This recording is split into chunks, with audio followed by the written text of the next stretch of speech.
The first iPhone was invented in 1983. It wasn't actually a smartphone though in traditional terms. Instead, it was a landline phone with a built-in stylus-controlled interface, so not all that different considering it's been 30 years plus since it was made. The phone was designed by Apple computer developer Hartmut Esslinger and offers some impressive foreshadowing of modern products.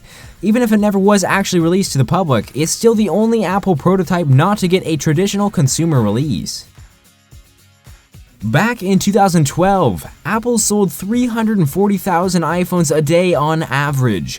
Regardless of what you think about iPhones, that is a freakishly astonishing amount.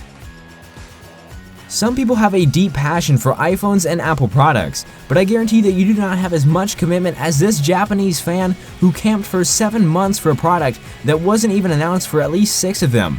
He queued for 7 months for an iPhone 6. That's just crazy. Brazil is hands down the worst place to buy an iPhone. Unfortunately for Apple, they can't market their phones in Brazil because someone else owns the trademark. This makes Brazil the most expensive place to buy one, with an average cost of around $1,222 each phone.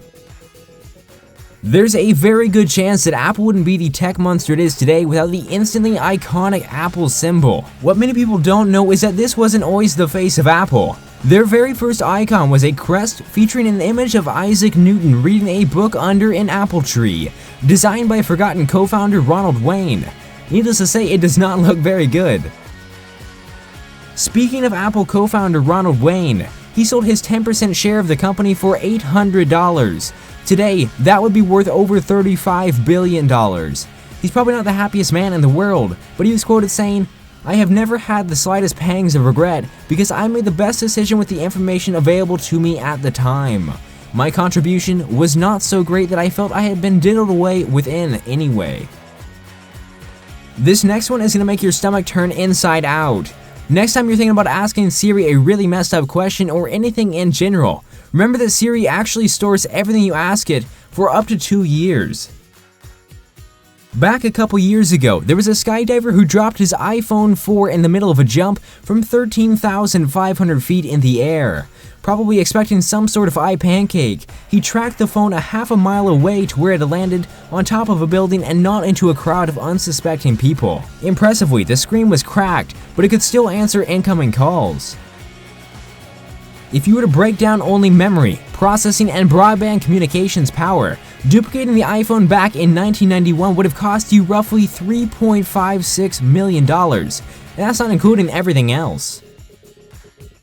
It's already been established that Apple weren't the first people to register the iPhone's trademark in at least Brazil, but they had bigger problems in the wake of the phone's general announcement in 2007, when a counterclaimant emerged to say that they had already nipped the trademark away. Those trademark owners, Cisco, had protected the name iPhone for a VoIP device that allowed its customers to use Skype without a computer.